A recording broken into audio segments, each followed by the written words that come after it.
எல்லாருக்கும் வணக்கம். இன்னைக்கு இந்த வீடியோவில் எதை பற்றி பார்க்க போகிறோம்னு பார்த்தீங்கன்னா கைன்மாஸ்டருடைய ஃபுல் அண்ட் ஃபுல் டியூட்டோரியல் தான் பார்க்க போகிறோம்.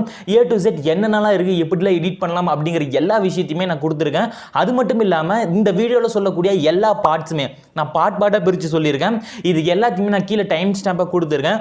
ஒருவேளை இந்த டியூட்டோரியல் முடிஞ்சால் கூட நீங்கள் மறுபடியும் வந்து ஒரு டவுட் கிளாரிஃபை பண்ணுறதுனா பண்ணிக்கலாம். இந்த வீடியோவை கடைசி வரையும் ஸ்கிப் பண்ணாமல் பார்த்துட்டிங்கன்னா 70% ஆஃப் கைன்மாஸ்டர் எடிட்டிங்கை நீங்கள் கற்றுக்கலாம். மீதி 30% நீங்கள் ஒரு தடவை செஞ்சு பார்த்தீங்கன்னா புரிஞ்சு போயிடும். இந்த வீடியோ கடைசி ஸ்கிப் பண்ணாம பார்த்துட்டீங்கன்னா கண்டிப்பா கைன்மாஸ்டர் எப்படி யூஸ் பண்றதுன்னு மொத்த ஐடியாமே உங்களுக்கு கிடைச்சிடும். மறக்காம லைக், கமெண்ட் அண்ட் ஷேர் பண்ணிருங்க. இந்த மாதிரி இன்னும் நிறைய வீடியோஸ்களை எனக்கு பூஸ்ட் அப் பண்றதுக்கு சப்ஸ்கிரைப் பண்ணிருங்க. A to Z கடைசி வரையும் பாருங்க. அப்பதான் நான் சொல்ல வேண்டிய விஷயங்கள் உங்களுக்கு கண்டிப்பா புரியும். வாங்க வீடியோக்குள்ள போலாம். நம்ம கையில இருக்குது, கவலைகள் ஏதும் கிடையாது. புத்தகம் உள்ளது கையில, அங்க வித்தகம் உள்ளது கையில, இங்க நான் படிப்பது மனுஷனை தாண்டா. ஃபர்ஸ்ட் விஷயம் ரேஷியோவை சூஸ் பண்ணுறது. கைன்மாஸ்டரில் இந்த 3 ரேஷியோவில் 16:9 தான் மேக்ஸிமம் யூடியூப்க்கு யூஸ் பண்ணுறாங்க. நான் இன்னைக்கு 16:9 சூஸ் பண்ணிக்கிறேன். ஃபஸ்ட்டு ரேஷியோவை சூஸ் பண்ணியாச்சு. இதுக்கப்புறம் நீங்கள் பண்ணக்கூடிய விஷயம் என்னன்னா, முதல்ல நீங்கள் ஷூட் பண்ண வீடியோவோ நீங்கள் டவுன்லோட் பண்ண வீடியோவோ எடிட் பண்ணுறதுக்கு அந்த வீடியோவை முதல்ல இம்போர்ட் பண்ணணும். கைன்மாஸ்டரில் மெயின் ஃபுட்டேஜை இம்போர்ட் பண்ணுறதுக்கு ரொம்பவே சுலபம் தான். அதுக்கு மீடியா அப்படிங்கிற அந்த ஆப்ஷனை கிளிக் பண்ணுங்கள். கிளிக் பண்ணிவிட்டு உங்களுடைய வீடியோ எந்த ஃபோல்டரில் இருக்கோ அந்த ஃபோல்டரை கிளிக் பண்ணுங்கள். அடுத்தது உங்கள் வீடியோவை கிளிக் பண்ணி இம்போர்ட் பண்ணிடுங்க. அடுத்தது இம்போர்ட் பண்ண வீடியோவை எப்படி கட் பண்ணணும், ட்ரிம் பண்ணணும் அப்படிங்கிறத பார்க்கலாம். உங்களுடைய வீடியோ ஃபுட்டேஜை முதல்ல இம்போர்ட் பண்ணிக்கோங்க. இம்போர்ட் பண்ணிட்ட பின்னாடி அந்த வீடியோ ஃபுட்டேஜ் மேலே கிளிக் பண்ணுங்கள். நீங்கள் எப்பப்பெல்லாம் எந்தெந்த வீடியோ ஃபுட்டேஜ் மேலே கிளிக் பண்ணாலும் இந்த மாதிரி சைடில் உங்களுக்கு ஆப்ஷன்ஸ் காட்டும். இதில் பார்த்தீங்கன்னா சிசர் மாதிரி ஒரு ஆப்ஷன் இருக்கும். இதை கிளிக் பண்ணுங்கள்.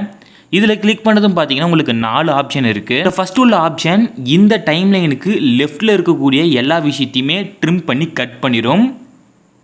அதுக்கு கீழே இருக்கக்கூடிய ஆப்ஷன் இந்த டைம்லைன் கோடுக்கு ரைட் சைடில் இருக்கக்கூடிய எல்லா விஷயத்தையுமே கட் பண்ணி தூக்கிடும். அதுக்கு கீழே இருக்கக்கூடியது இந்த வீடியோ கிளிப்பை லெஃப்ட் ரைட்டுன்னு 2ஆக பிரிச்சிடும். கடைசியாக இருக்கிறது இப்போ இருக்கக்கூடிய ஃப்ரேமை அப்படியே ஃபோட்டோ பிடிச்சி ஃப்ரீஸ் ஆக்கி ஸ்ப்ளிட் பண்ணி நடுவில் வச்சிரும்.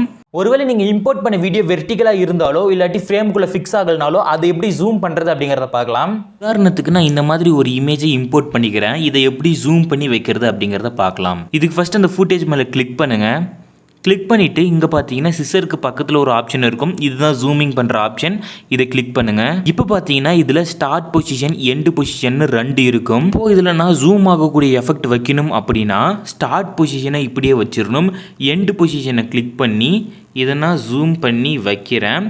இப்போ பார்த்தீங்கன்னா ஸ்டார்ட் பொசிஷன்லேருந்து எண்டு பொசிஷன் வரைக்கும் நம்மளுடைய இமேஜ் ஜூம் ஆகுது. இதை எப்படி ஜூம் அவுட் பண்ணுறது அப்படிங்கிறத பார்க்கலாம். அதே மாதிரி அந்த ஃபுட்டேஜ் மேலே கிளிக் பண்ணுங்கள். அந்த ஆப்ஷனை கிளிக் பண்ணுங்கள். இப்போ பார்த்தீங்கன்னா நம்ம ஸ்டார்ட் பொசிஷனை ஜூம் பண்ணி வச்சுக்கலாம். இப்போ எண்டு பொசிஷன் அதோடைய நார்மல் ஷேப்பில் இருக்குது. இப்போ பார்த்தீங்கன்னா நம்மளுடைய வீடியோ ஜூம் அவுட் ஆகும். இப்போ உங்களுக்கு இந்த கான்செப்ட் எப்படி அப்படிங்கிறது புரிஞ்சிருக்கும். இப்போ எப்படி இதை ஜூம் இன் ஜூம் அவுட் ஆகாமல் பர்டிகுலராக ஜூம் மட்டும் பண்ணி வைக்கிறது அப்படிங்கிறத பார்க்கலாம். அதே மாதிரி அந்த ஃபுட்டேஜ் மேலே கிளிக் பண்ணுங்கள். கிளிக் பண்ணிவிட்டு அந்த பேன் அண்ட் ஜூம் அந்த ஆப்ஷனை கிளிக் பண்ணுங்கள். இப்போ பார்த்தீங்கன்னா ஈக்குவல் டு சிம்பிள் இருக்கும். இதை கிளிக் பண்ணுங்கள். கிளிக் பண்ணிட்டதும் 2ம் ஒன்றாயிருச்சு. இப்போ பார்த்தீங்கன்னா இப்போ ஜூம் பண்ணி வைங்க. இப்போ பார்த்தீங்கன்னா 2ம் ஒரே மாதிரி தான் இருக்கும். இப்போ நான் வீடியோவை ப்ளே பண்ணுறேன். இப்போ பார்த்தீங்கன்னா ஜூமில் மட்டும்தான் இருக்குது. எந்த விதமான எஃபெக்ட்டுமே தெரியல. இவ்வளோதான் இதில் இருக்கக்கூடிய விஷயம். நீங்கள் இம்போர்ட் பண்ணுறக்கூடிய வீடியோவில் சத்தமே இல்லை, கம்மியாக இருக்குது. அதை எப்படி இன்க்ரீஸ் பண்ணுறதுன்னு பார்க்கலாம். ஒரு வீடியோவில் சத்தம் எவ்வளோ இருக்குது அப்படின்னு தெரிஞ்சுக்கிறதுக்கு அந்த வீடியோவை இம்போர்ட் பண்ணிவிட்டு ப்ளே பண்ணுங்கள். ப்ளே பண்ணும்போது பார்த்தீங்கன்னா சைடில் வந்து அந்த வேவ்ஸ் தெரியும். அந்த வேவ்ஸ் எந்த அளவுக்கு அதிகமாக இருக்கோ சத்தம் அதிகமாக இருக்குது, எந்த அளவுக்கு கம்மியாக இருக்கோ அந்த அளவுக்கு சத்தம் கம்மியாக இருக்குது. ஸோ இதை சரி செய்யறதுக்கு நம்ம பண்ண வேண்டிய விஷயம் என்னன்னு பார்த்தீங்கன்னா, இதுக்கு முதல்ல உங்களுடைய அந்த ஃபுட்டேஜ் மேலே கிளிக் பண்ணுங்க. மேலே பார்த்தீங்கன்னா ஒரு ஸ்பீக்கர் ஐக்கான் இருக்கும். இதை கிளிக் பண்ணுங்க. இப்போ பார்த்தீங்கன்னா இங்கே 100% இருக்கு. இதை நீங்கள் இன்க்ரீஸ் பண்ணுங்க. முன்னாடி பார்த்த சத்தத்தை விட இப்போ சத்தம் அதிகமாக இருக்கு. உங்களுக்கே வித்தியாசம் தெரியும். அதே மாதிரி அந்த ஃபுட்டேஜ் மேலே கிளிக் பண்ணுங்க. அந்த ஸ்பீக்கர் ஐக்கானை கிளிக் பண்ணுங்க. இதில் பார்த்தீங்கன்னு வச்சுக்கோங்களேன், ஆட்டோ வால்யூம் அப்படிங்கிற ஆப்ஷன் இருக்கு. இந்த ஆப்ஷன் எதுக்காகன்னு பார்த்தீங்கன்னா உங்கள் வீடியோவில் சத்தத்தை ஆட்டோமேட்டிக்காகவே சிஸ்டமே அதிகமாக இருந்தால் கம்மியாகவும், கம்மியாக இருந்தால் அதிகமாகவும் லெவலாக வச்சுக்கிட்டே இருக்கும். அதுக்கு கீழே பார்த்தீங்கன்னா லெஃப்ட் ரைட்டுன்னு போட்டு 2 கோடு கொடுத்துருப்பாங்க. இது எதுக்காகன்னு பார்த்தீங்கன்னா நீங்கள் உங்கள் வீடியோவில் இருக்கக்கூடிய சத்தத்தை லெஃப்ட் ஸ்பீக்கரில் மட்டும் கேட்க வைக்கணும் அப்படின்னா நீங்கள் 2த்தையும் லெஃப்ட்டில் வைக்கணும். இல்லாட்டி ரைட் ஸ்பீக்கரில் மட்டும் கேட்க வைக்கணும் அப்படின்னா 2த்தையும் ரைட்டில் வைக்கணும். இல்லாட்டி சென்டரில் வச்சிங்கன்னா 2லையுமே ஈக்குவலாக கேட்கும். இதை பற்றி டீட்டெயில்டாக நான் ஒரு வீடியோ போட்டிருக்கேன். அதை நீங்கள் பார்க்கலன்னா இப்போ கார்டில் ஷோ ஆகும். இந்த வீடியோவை பாருங்கள். இதில் கொஞ்சம் டீட்டெயில்டாக இதை எக்ஸ்பிளைன் பண்ணியிருக்கேன். எப்படி வீடியோவை ஸ்பீட் ஆக்குறது அப்படிங்கிறத பார்க்கலாம். இதுக்கு முதல்ல இம்போர்ட் பண்ண வீடியோ லேயர் மேலே கிளிக் பண்ணுங்கள். கிளிக் பண்ண பின்னாடி பார்த்தீங்கன்னா சைடில் ஸ்பீட் அப்படிங்கிற ஒரு ஆப்ஷன் இருக்கும். இதை கிளிக் பண்ணுங்கள். கிளிக் பண்ணிங்கன்னா இதில் 1x 4x 8xன்னு அவங்களே கொடுத்துருப்பாங்க. இதில் உங்களுக்கு எது வேணுமோ அதை கிளிக் பண்ணிக்கோங்க. இதில் உங்களால் 16x வரையும் ஸ்பீடப் பண்ணிக்க முடியும். இதுக்கு கீழே பார்த்தீங்கன்னா மியூட் ஆடியோன்னு ஒரு ஆப்ஷன் கொடுத்துருப்பாங்க. இது எதுக்குன்னு பார்த்தீங்கன்னா நீங்கள் வீடியோ ஸ்பீடப் பண்ணும்போது ஒருவேளை சத்தம் வந்து ஒரு இரைச்சல் வர மாதிரி கேட்கும். ஸோ அதை நீங்கள் மியூட் பண்ணிட்டீங்க அப்படின்னா அது ஒன்றும் பிரச்சனை கிடையாது. அடுத்தது பார்த்தீங்கன்னா கீப் பிட்ச். இந்த கீப் பிட்ச் எதுக்கு கொடுத்துருக்காங்க அப்படின்னா ஒருவேளை உங்கள் வீடியோவை கொஞ்சமாக ஸ்பீடப் பண்ணுறீங்கன்னு வச்சுக்கோங்களேன், அப்போது இந்த கீப் பிட்ச் உங்களுக்கு யூஸ் ஆகும். கொஞ்சமாக ஸ்பீடப் பண்ணும்போது நம்மளுடைய வாய்ஸ் ஏதோ ஒரு குழந்தை வாய்ஸ் மாதிரி மாறிடும். ஸோ இந்த கீப் பிட்ச் ஆட் பண்ணிட்டீங்கன்னா உங்களுடைய வாய்ஸ் ஸ்பீடாக பேசுகிற மாதிரி உங்களுக்கு கேட்கும். அடுத்ததாக இருக்கக்கூடியது பார்த்தீங்கன்னா ரிவர்ஸ் ஆப்ஷன். இந்த ரிவர்ஸ் ஆப்ஷன் எதுக்காகன்னு பார்த்தீங்கன்னா ஒருவேளை உங்கள் வீடியோவை ரிவர்ஸ் பண்ணி பார்க்கணும் அப்படின்னு நினச்சிங்கன்னா இந்த ரிவர்ஸ் ஆப்ஷனை யூஸ் பண்ணிக்கோங்க. ஜஸ்ட் இதை கிளிக் பண்ண உடனே உங்கள் வீடியோ ரிவர்ஸ் ஆக ஆரம்பிச்சிடும். அடுத்தது பார்த்தீங்கன்னா ரொட்டேட் அண்ட் மிரரிங் ஆப்ஷன். இந்த ரொட்டேட் அண்ட் மிரரிங் ஆப்ஷன் ரொம்பவே சிம்பிள் தான். இதில் வந்து ஒருவேளை நீங்கள் இம்போர்ட் பண்ணது வந்து கொஞ்சம் இந்த மாதிரி கிராஸாக இருக்குது அப்படின்னாலும் இந்த மாதிரி ரொட்டேட் ஆகி இருக்குது அப்படின்னாலும் இந்த மிரரிங் அண்ட் ரொட்டேட்டிங் ஆப்ஷனை யூஸ் பண்ணி உங்களால் எந்த மாதிரி வேணுமோ அந்த மாதிரி ரொட்டேட் பண்ணிக்க முடியும். அடுத்தது பார்த்தீங்கன்னா கலர் அண்ட் ஃபில்டர். இந்த கலர் அண்ட் ஃபில்டர் எதுக்காகன்னு இருக்குன்னு பார்த்தீங்கன்னா உங்கள் வீடியோக்கு எந்த மாதிரியான ஃபில்டர்ஸ் வைக்கிறதுனாலும் வச்சுக்கலாம், எந்த மாதிரியான கலர் காம்பினேஷன்ஸ் வைக்கிறதுனாலும் வச்சுக்கலாம். அது உங்களுடைய விருப்பம். கீழே பார்த்தீங்கன்னா அப்ளை டு ஆல்னு இருக்குது. நீங்கள் எத்தனை வீடியோ கிளிப் வச்சுருந்தாலும் சரி எல்லாத்தையுமே இந்த அப்ளை டு ஆல் கொடுத்துட்டிங்கன்னா அந்த ஃபில்டர் ஆட் ஆகிரும். இது ஒரு நல்ல ஆப்ஷன் தான். அதே மாதிரி தான் இங்கே பார்த்தீங்கன்னா அட்ஜஸ்ட்மெண்ட்னு இருக்குது. உங்களுக்கு எந்த மாதிரி வேணுமோ கலர் அட்ஜஸ்ட்மெண்ட் பண்ணிக்கோங்க. கீழே அப்ளை டு ஆல் கொடுத்துட்டிங்கன்னா உங்களுடைய எல்லா வீடியோ கிளிப்புக்குமே இந்த கலர் வந்து அப்ளை ஆகிரும். உங்களுக்கு அடுத்த லெவலில் இருக்கக்கூடியது பார்த்தீங்கன்னா ஈக்குவலைசர். இந்த ஈக்குவலைசர் எதுக்கு யூஸ் ஆகுன்னு பார்த்தீங்கன்னா உங்களுடைய வீடியோ எந்த மாதிரி ஃபார்மேட்டில் ஈக்குவலைஸ் பண்ணி ஆடியோ கொடுக்கணும் அப்படிங்கிற விஷயத்தை இந்த ஈக்குவலைசர் பண்ணிடும். இப்போ எக்ஸாம்பிளுக்கு நீங்கள் வாய்ஸாக தான் பேசியிருக்கீங்க அப்படின்னா உங்களுக்கு வாய்ஸுக்கு ஏற்ற மாதிரியான ஒரு ஈக்குவலைசேஷன் காம்போசிஷன் சவுண்டை உங்களுக்கு வந்து இது கொடுக்கும். ஸோ கொஞ்சம் பூஸ்டாக இருக்கணும், அதே சமயம் கொஞ்சம் ஆடியோ குவாலிட்டி நல்லா இருக்கணும் அப்படின்னா இந்த ஈக்குவலைசரை நீங்கள் கொஞ்சம் யூஸ் பண்ணலாம். இதுதான் இருக்கக்கூடியது பார்த்தீங்கன்னா வால்யூம் என்வலப். இந்த வால்யூம் என்வலப் எதுக்கு இருக்குன்னு பார்த்தீங்கன்னா குறிப்பிட்ட இடத்துல எந்தெந்த இடத்துல சவுண்ட் இன்க்ரீஸ் ஆகணும் டிக்ரீஸ் ஆகணும் அப்படிங்கிறத உங்களால் கீ பண்ணி வச்சுக்க முடியும். எக்ஸாம்பிளுக்கு இந்த இடத்துல எனக்கு 100% சத்தம் இருக்கணும், அதே இந்த இடத்துல வரும்போது எனக்கு வந்து சத்தமே இருக்கக்கூடாது. ஸோ இந்த இடத்துல பார்த்தீங்கன்னா கிராஜுவலாக டிக்ரீஸ் ஆகிறத உங்களால் பார்க்க முடியும்.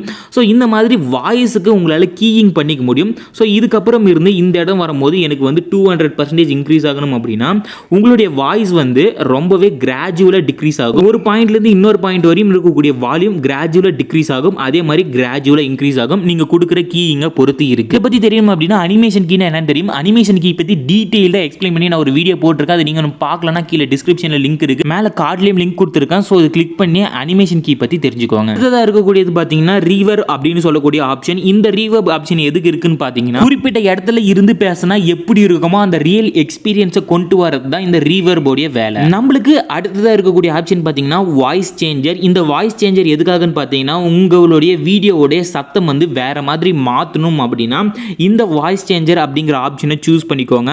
உங்களுக்கு எந்த மாதிரி மாற்றணுமோ இதில் ஒரு சில ஆப்ஷன்ஸ்லாம் கொடுத்துருக்காங்க. உங்களுடைய வாய்ஸை ஒரு பேபி வாய்ஸ் மாதிரி மாற்றணுமா, இல்லாட்டி ஒரு லேடிஸ் வாய்ஸ் மாதிரி மாற்றணுமா, ஒரு ஜென்ஸ் வாய்ஸ் மாதிரி மாற்றணுமா, ஒரு ரோபோட் வாய்ஸ் மாதிரி மாற்றணுமா, மாடுலேஷன்ஸை மாற்றி பேசுகிற மாதிரி எஃபெக்ட்ஸ் வேணுமா அப்படின்றத இந்த வாய்ஸ் சேஞ்சரில் நீங்கள் கொடுத்துக்கலாம். அடுத்தது பார்த்தீங்கன்னா விண்டேஜ் அப்படின்னு சொல்லக்கூடிய இந்த ஆப்ஷன். இந்த விண்டேஜ் ஆப்ஷனில் நம்மளுக்கு என்னன்னு பார்த்தீங்கன்னா இது கொடுத்த உடனே அது கொஞ்சம் பார்க்க டிரான்ஸ்பரண்டாகவும் கொஞ்சம் ஷேடோவாகவும் தெரியும். இது எதுக்காக வைப்பாங்க அப்படின்னு பார்த்தீங்கன்னா நிறைய ஃப்ளாஷ்பேக் சொல்கிறது ஒரு சோகமான விஷயம் நடக்கும்போது இந்த மாதிரியான விண்டேஜ் ஃபீல்ஸை நம்ம அதிகமாக யூஸ் பண்ணுவோம். ஸோ இதுக்காக தான் இந்த விண்டேஜ் எஃபெக்ட் கொடுத்துருக்காங்க. அடுத்ததாக பார்த்தீங்கன்னா எக்ஸ்ட்ராக்ட் ஆடியோன்னு சொல்லக்கூடிய இந்த ஆப்ஷன். இந்த ஆப்ஷன் இருக்கிறதுல சூப்பரான ஒரு ஆப்ஷன் தான். இதுலேருந்து வீடியோலேருந்து உங்களால் ஆடியோ மட்டுமே எக்ஸ்ட்ராக்ட் பண்ணி தனியாக எடுத்துக்க முடியும். இப்போ பார்த்தீங்கன்னா வீடியோவில் இருந்து ஆடியோ மட்டும் பிரித்து எடுத்துக்கிச்சு. ஸோ இந்த ஆடியோவை எந்த வீடியோ வேணாலும் நீங்கள் வந்து மூவ் பண்ணிக்கலாம். ஆடியோ வந்து நீங்கள் எந்த வீடியோலேருந்து வேணாலும் எந்த வீடியோவுக்கு மூவ் பண்ணி வச்சுக்கலாம். இதுவும் இதில் இருக்கக்கூடிய ஒரு ஸ்பெஷாலிட்டின்னு தான் சொல்லணும். இதுவரையும் பார்த்தது எல்லாமே மெயின் மீடியாவை எப்படி எடிட் பண்ணுறதுன்னு பார்த்தோம். இதுக்கப்புறம் இதுக்கு கீழே வைக்கக்கூடிய லேயர்ஸ் எப்படி எடிட் பண்ணுறதுன்னு பார்க்கலாம். இதுக்கு முன்னாடி நம்ம ஒரு செட்டிங்கை எனேபிள் பண்ணணும். அது என்ன செட்டிங்னு பார்த்துட்டு வந்துருங்க. இதுக்கு முதல்ல கைன்மாஸ்டரில் செட்டிங்ஸை கிளிக் பண்ணுங்கள். கிளிக் பண்ணிவிட்டு இப்படி ஸ்க்ரோல் பண்ணிங்க அப்படின்னா கடைசியில் அட்வான்ஸ் அண்ட் எக்ஸ்பெரிமெண்டல் செட்டிங்னு இருக்கும். இதை கிளிக் பண்ணுங்கள். இதை கிளிக் பண்ணிவிட்டு சைடில் பார்த்தீங்கன்னா உங்களுக்கு அன்லிமிட்டெட் வீடியோ லேயர்ஸ் நீங்கள் இருக்கும். இந்த மாதிரி 4மே நீங்கள் வந்து ஆன் பண்ணி வச்சுக்கோங்க. இதுக்கப்புறம் என்ன பண்ணுறதுன்னு பார்க்கலாம். அடுத்தது ஒரு வீடியோவில் லேயரை எப்படி ஆட் பண்ணுறதுன்னு பார்க்கலாம். இதுக்கு லேயர்னு ஒரு ஆப்ஷன் இருக்கும். இதை கிளிக் பண்ணுங்கள். இதில் பார்த்தீங்கன்னா மீடியான்னு இருக்கும். இதை கிளிக் பண்ணுங்கள். மொபைலில் இருக்கக்கூடிய எல்லா ஃபோல்டருமே இதில் வந்துடும். இதில் உங்களுக்கு எந்த ஃபோல்டர் வேணுமோ அதை கிளிக் பண்ணி அதில் இருக்கக்கூடிய இமேஜை நீங்கள் இம்போர்ட் பண்ணிக்கலாம். நீங்கள் இம்போர்ட் பண்ண லேயரை எப்பப்பெல்லாம் கிளிக் பண்ணுறீங்களோ அப்பப்பெல்லாம் இந்த மாதிரி லெஃப்ட்டில் ஒரு ஆப்ஷனும் ரைட்டில் ஒரு ஆப்ஷனும் ஓப்பன் ஆகும். லெஃப்ட்டில் ஃபஸ்ட்டில் இருக்கிறது பார்த்தீங்கன்னா இது வந்து அட்ஜஸ்ட்மெண்ட் லேயர்ஸு. இது என்ன பண்ணணும்னு பார்த்தீங்கன்னா நீங்கள் இதை டூப்ளிகேட் பண்ணனாலும் சரி, இதை முன்னாடி கொண்டு வரணும், சென்டரில் ஃபிக்ஸ் பண்ணணும், எந்த விதமான சேஞ்சஸ் இதில் கிரியேட் பண்ணனாலும் நீங்கள் இதில் தான் பண்ணி ஆகணும். அதுக்கு கீழே இருக்கிறது பார்த்தீங்கன்னா அண்டோ ஆப்ஷன். இந்த அண்டோ ஆப்ஷனை கிளிக் பண்ணிங்கன்னா பழையபடி எப்படி இருந்துச்சோ அதே மாதிரி வந்துடும். அடுத்து இருக்கிறது பார்த்தீங்கன்னா ரீடோ ஆப்ஷன். நீங்கள் பழையபடி தப்பாக மாற்றிட்டீங்க அப்படின்னா இது கொடுக்கும்போது மறுபடியும் அதுவே வந்துடும். அடுத்தது இருக்கக்கூடியது அனிமேஷன் கீ. இந்த அனிமேஷன் கீ அப்படின்னு சொல்றது கொஞ்சம் டீடைல்டா எக்ஸ்பிளைன் பண்ண வேண்டிய விஷயமா இருக்கும். ஸோ தெரியாதவங்க இதுக்கான வீடியோவை நான் ஏற்கனவே நம்ம சேனலில் போட்டிருக்கேன். கைன்மாஸ்டர் அப்படிங்கிற பிளேலிஸ்ட்ல போய் பார்த்தீங்கன்னா இந்த அனிமேஷன் கீ பற்றின எல்லா டீட்டெயிலுமே நம்ம இதில் போட்டிருக்கோம். இப்போ நம்ம ரைட் சைடில் இருக்கக்கூடிய ஆப்ஷன்ஸ் எல்லாத்தையுமே பார்க்கலாம். இதில் ஃபர்ஸ்ட் இருக்கிறது சிசர் ஆப்ஷன். இதை வச்சு உங்களால் ட்ரிம்மு கட்டு முன்னாடி பார்த்ததே தான் மெயின் ஃபுட்டேஜ்லையும் அதே மாதிரி உங்களால் ட்ரிம்மு கட்லாம் பண்ணிக்க முடியும். அடுத்தது இருக்கக்கூடியது பார்த்தீங்கன்னா ஸ்பிளிட் ஸ்க்ரீனு. இதை வச்சு உங்களால் ஃபுல் ஸ்க்ரீனை உங்களால் ஃபிக்ஸ் பண்ணிக்க முடியும். அதுவே கீழே மட்டும் வரணும்னா ஸ்க்ரீனை பிரித்து கீழே மட்டும் அந்த வீடியோ ஃபிக்ஸ் பண்ணலாம். இல்லாட்டி லெஃப்ட் சைடில் வேணும்னா லெஃப்ட் சைடில் மட்டும் உங்களால் ஃபிக்ஸ் பண்ண முடியும். இல்லாட்டி ரைட் சைடில் வேணும்னா ரைட் சைடில் மட்டும் ஃபிக்ஸ் பண்ண முடியும். ஃபர்ஸ்ட் இருக்கக்கூடியது பார்த்தீங்கன்னா இன் அனிமேஷன். இந்த இன் அனிமேஷன் எதுக்காக அப்படின்னா உங்களுடைய வீடியோ லேயர் டக்குன்னு வராமல் ஏதாச்சும் ஒரு எஃபெக்டோட வந்துச்சுன்னா நல்லா இருக்கும்ல. ஸோ அதுக்காக தான் இந்த இன் அனிமேஷனும் கொடுத்துருக்குறாங்க.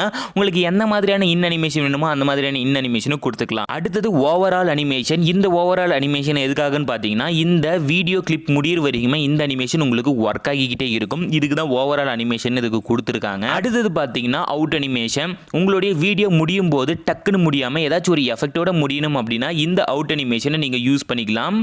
அதுக்கடுத்து இருக்கக்கூடியது பார்த்தீங்கன்னா குரோம் கீ. அனிமேஷன் கீ மாதிரி தான் நான் குரோம் கீ எப்படி யூஸ் பண்ணுறது அப்படிங்கிறத டீட்டெயில்டாக நான் வீடியோஸ்கள் போட்டிருக்கேன். அந்த வீடியோ பார்க்கலான்னா அதே கைன்மாஸ்டர் பிளேலிஸ்ட்டில் போய் பாருங்கள். அப்படி இல்லைனா மேலே கார்டு இருக்குது, செக் பண்ணி பாருங்கள். கீழே டிஸ்கிரிப்ஷன்லேயும் லிங்க் கொடுத்துருக்கேன், அதையும் செக் பண்ணி பார்த்துருங்க. இந்த அனிமேஷன் கீ குரோம் கீ வந்து நான் கொஞ்சம் டீட்டெயில்டாக எக்ஸ்பிளைன் பண்ணி சொல்லியிருப்பேன். ஸோ அதை நீங்கள் பார்க்கலன்னா போய் அதில் பாருங்கள். ஸோ அது பார்த்தீங்கன்னா தான் முழு கைன்மாஸ்டருமே ஃபுல்ஃபில் ஆகும். இந்த ஆப்ஷன் பார்த்தீங்கன்னா கிராப்பிங். உங்களுடைய வீடியோவையோ இல்லாட்டி ஒரு ஃபோட்டோவையோ கிராப் பண்ணணும்னு நினச்சிங்கன்னா இதில் உங்களால் கிராப் பண்ணிக்க முடியும். அதே சமயம் உங்களால் ஷேப்ஸும் வச்சுக்க முடியும். இந்த மாஸ்க் அப்படிங்கிற ஆப்ஷனை எனேபிள் பண்ணிவிட்டு உங்களுக்கு எந்த மாதிரி ஷேப்பில் வேணுமோ அந்த மாதிரி ஷேப்பில் உங்களால் கிராப் பண்ணி வச்சுக்க முடியும். அதே சமயம் இதில் பார்த்தீங்கன்னா ஃபெதர்ஸ் அப்படிங்கிற ஒரு ஆப்ஷன் இருக்குது. இது பண்ணிங்கன்னா உங்களுக்கு பார்த்தீங்கன்னா சைடில் அந்த மாதிரி ஒரு டிரான்ஸ்பரண்ட் லுக்கு வந்துடும். அடுத்தது பார்த்தீங்கன்னா ரிவர்ஸ் ஆப்ஷன். முன்னாடி பார்த்த மாதிரி எதாவது கிளிக் பண்ணிங்கன்னா ரிவர்ஸ் ஆயிரும். அடுத்தது பார்த்தீங்கன்னா ஆல்ஃபா ஒப்பாசிட்டி. இது எதுக்காகன்னு பார்த்தீங்கன்னா இப்போ நான் குறைக்கும் போது பேக்ரவுண்டோட அது மெர்ஜாக பார்க்குது. ஸோ இதுதான் இந்த ஒப்பாசிட்டியோட வேலை. இந்த colour filter, rotation, adjustment, equaliser, volume envelope, reverb, voice changer இது எல்லாத்தையுமே நான் முன்னாடியே சொன்னேன். அதே தான் இதுலேயும் நான் வளவலன்னு பேச விரும்பலை. ஸோ இதே தான் முன்னாடி சொன்னதே தான் இதுலேயும் நடக்க போகுது. அடுத்தது பார்த்தீங்கன்னா பிளெண்டிங். இந்த பிளெண்டிங் ஆப்ஷன் எதுக்கு உதவுதுன்னு பார்த்தீங்கன்னா ஏதாச்சும் ஒரு எஃபெக்ட் வச்சிருப்போம். இப்போ யூடியூப்லேருந்து ஏதாச்சும் ஒரு பிளாக் ஸ்க்ரீன் எஃபெக்ட் வச்சிருப்போம். அது அப்படியே நம்மளால ஃபோட்டோ மாதிரி பேக்ரவுண்டில் கட் பண்ணி இருக்காது. ஸோ அதுக்கு நம்ம பிளைன் பேக்ரவுண்ட் ஒன்று வச்சுக்கோம். அதுக்கு பதிலாக அதில் எஃபெக்ட் வந்து வச்சிருப்போம். ஸோ இந்த பிளெண்ட் ஆப்ஷன் கொடுக்கறது மூலிமா அந்த பிளைன் பேக்ரவுண்ட் வந்து அழிஞ்சிட்டு அந்த எஃபெக்ட் வந்து நம்மளுக்கு அட்ராக்டிவாக தெரியும். ஸோ இதுக்கு தான் இந்த பிளெண்டிங் ஆப்ஷனை யூஸ் பண்ணுறது. எப்படி ஒரு ஃபோட்டோவையோ வீடியோவோ லேயரை இம்போர்ட் பண்ணி அதை கட் பண்ணி ட்ரிம் பண்ணி அதில் இருக்கக்கூடிய எல்லா விஷயத்தையுமே நம்ம பார்த்துட்டோம். ஸோ அடுத்தது நம்ம பார்க்கக்கூடிய விஷயம் என்னன்னு பார்த்தீங்கன்னா எஃபெக்ட்ஸ் அப்புறம் ஓவர்லேஸ். நார்மலாக இப்படி ஃபில்டர் மாதிரி அந்த மாதிரி தான் எஃபெக்ட்ஸ் யூஸ் பண்ணுறதும் அதே மாதிரி தான் ஓவர்லேஸும். ஓவர்லேஸ்ன்றது கொஞ்சம் ஸ்டிக்கர், எஃபெக்ட்ஸ்ன்றது கொஞ்சம் அனிமேஷன் வர மாதிரி இருக்கும். ஸோ எஃபெக்ட்ஸ் ஓவர்லேஸ் வந்து நம்ம அதிகமாக பயன்படுத்த மாட்டோம். எப்பயாச்சும் ஒரு இடத்துல தான் பயன்படுத்த போகிறோம். ஓகே, இதுவரையும் பார்த்துட்டோம். இப்போ என்கிட்ட பார்த்தீங்கன்னா ஒரு பாட்டு இருக்குது, ஒரு வீடியோ சாங் இருக்குது. அதுலேருந்து சாங்கை மட்டுமே கட் பண்ணி எடுத்து என்னால் வீடியோவில் யூஸ் பண்ண முடியுமா? அதுக்கு இதில் ஆப்ஷன் இருக்குது. இதுக்கு தான் எக்ஸ்ட்ராக்ட் ஆடியோன்னு ஒரு ஆப்ஷன் பார்த்துருப்பீங்க. நீங்கள் எந்த ஒரு வீடியோ ஃபுட்டேஜை இம்போர்ட் பண்ணிவிட்டு அதில் நீங்கள் போய் எடிட் பண்ணுறது அந்த கட் ட்ரிம் ஆப்ஷன்லாம் வருதுல, அதில் பார்த்தீங்கன்னா எக்ஸ்ட்ராக்ட் ஆடியோ அப்படிங்கிற ஒரு ஆப்ஷன் இருக்கும். இந்த ஆப்ஷனை கிளிக் பண்ணிங்கன்னா வீடியோலேருந்து பாட்டை மட்டும் தனியாக பிரித்து எடுத்துட்டு அந்த வீடியோவை அழிச்சு விட்டு போயிடலாம். இந்த கைன்மாஸ்டருடைய ஸ்பெஷாலிட்டியை உங்களால் ஆடியோ லெவலில் அட்ஜஸ்ட் பண்ணிக்க முடியும். இந்த இடத்துல இவ்வளோ சவுண்ட் இருக்கணும், இந்த இடத்துல இவ்வளோ சவுண்ட் இருக்கணும், இப்படிங்கிற விஷயத்தை இந்த கைன்மாஸ்டர் உங்களால் டிஃபைன் பண்ணிக்க முடியும். கைன்மாஸ்டர் இதுக்கு ரொம்பவே சூட்டபிளான ஒரு விஷயம். நீங்கள் ஆடியோவை அட்ஜஸ்ட் பண்ணணும், நம்ம ஆடியோடைய சத்தத்தை அட்ஜஸ்ட் பண்ணணும்னா இதை நீங்கள் யூஸ் பண்ணி தான் ஆகணும். அடுத்தது பார்த்தீங்கன்னா நம்ம கிட்ட இருக்கக்கூடியது ஆடியோ ஆப்ஷன். இந்த ஆடியோ ஆப்ஷன் கிளிக் பண்ணி உங்ககிட்ட இருக்கக்கூடிய பாட்டை நீங்கள் இம்போர்ட் பண்ணிக்கலாம். இது சாதாரண விஷயம் தான், எதுவும் சொல்ல தேவை கிடையாது. அடுத்தது பார்த்தீங்கன்னா வாய்ஸ் ஓவர் அப்படிங்கிற ஒரு ஆப்ஷன் இருக்கு. கைன்மாஸ்டரில் வாய்ஸ் அப்படின்னு இருக்கும். இது கிளிக் பண்ணிட்டு நீங்கள் ஏதாச்சும் ஒரு டுட்டோரியல் பேசுறதா இருந்தீங்க, ஒரு ஸ்க்ரீன் ரெக்கார்ட் போட்டுட்டு அதில் நீங்கள் பேசுறதா இருந்தாலும் பேசலாம். ஸோ பேசிட்டு நீங்கள் அதில் ட்ரிம் பண்ணிக்கலாம், கட் பண்ணிக்கலாம், எடிட் பண்ணிக்கலாம், ரெக்கார்ட் பண்ணிக்கலாம், ரிவ்யூ பண்ணிக்கலாம். ஸோ அதுலேயும் ஆடியோ லெவல்ஸை அட்ஜஸ்ட் பண்ணிக்கிற ஆப்ஷன்ஸும் இருக்கு.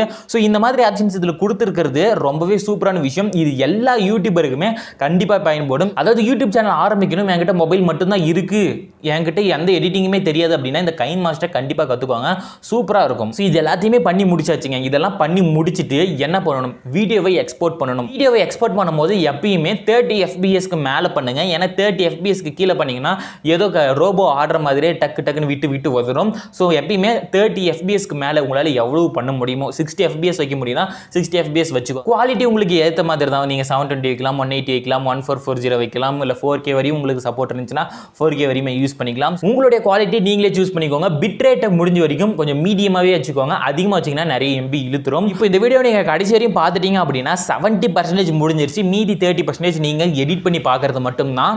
ஸோ கைன்மாஸ்டர் எப்படி யூஸ் பண்ணுன்றதை நான் டீட்டெயிலாக சொல்லிட்டேன். ஸோ இன்னும் இந்த மாதிரி என்னென்ன சாஃப்ட்வேர்ஸ்லாம் இருக்கோ அது எல்லாத்தையுமே நம்ம டுட்டோரியல் போடலாமா வேணாமா அப்படிங்கிறது கீழே கமெண்ட் செக்ஷனில் கமெண்ட் பண்ணுங்க. கைன்மாஸ்டரில் வாட்டர் மார்க் இருக்கு. ஸோ வாட்டர் மார்க் இல்லாத ஆப்புக்கு உங்களுக்கு டுட்டோரியல் வேணும்னா அதுவும் சொல்லுங்க, கீழே கமெண்ட் செக்ஷனில் கமெண்ட் பண்ணுங்க. இந்த வீடியோவில் தான் இந்த மாதிரி இன்னும் என்னென்னலாம் பண்ணணும் அப்படிங்கிறது கீழே கமெண்ட் செக்ஷனில் கமெண்ட் பண்ணுங்க. இதுவரையும் நம்ம சேனல் விசிட் பண்ணல அப்படின்னா பிளேலிஸ்ட்டில் போய் பாருங்க. எல்லா வீடியோமே நான் பிளேலிஸ்ட்டில் ஆட் பண்ணி வச்சிருக்கேன். ஸோ இனி என்ன வீடியோவில் தான் மறுபடியும் அடுத்து ஒரு சூப்பரான வீடியோ சந்திக்கிறேன். அதுவரை உங்களாருக்கும் குட் பை.